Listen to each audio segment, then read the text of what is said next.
Наместо да се зголемува, домашното производство на струја секојдневно опаѓа, температурите се намалуваат, а енергетските капацитети откажуваат.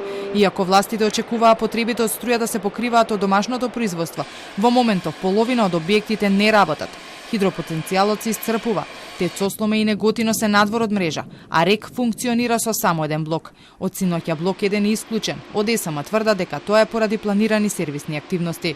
Електричната енергија од блок 1 на РЕК Битола АД ЕСМ ќе ја надомести со зголемување на производството во останатите своји постројки, како и со набавката на струја за која компанијата има веќе склучен договор до 20 ноември. Во меѓувреме големо се набавува струја, откако се потрошија 9 милиони евра за да се обезбедат количини за само 10 дена. Сега се планира нова набавка која треба да ги покрие потребите од 21 до 27 месецов, а ќе чини приближно исто, но од владата и натаму се убедени дека е поевтино да се набавува отколку ТЕЦ Неготино да се стави во функција.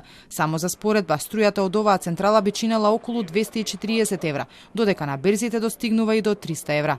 Ако на пазарот имате електрична енергија која што берзанската цена е помала од производствената цена, вие е сулудо да произведувате со повисока цена.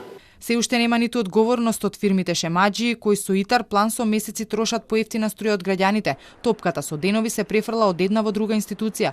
Пред неколку дена министерот Бектеши рече дека очекува финансиската полиција и УЈП да го разобличат случајот. Денеска вице-премиерот Битики ги посочи регулаторна Јевана Хом дека требало да се позанимаваат со нив.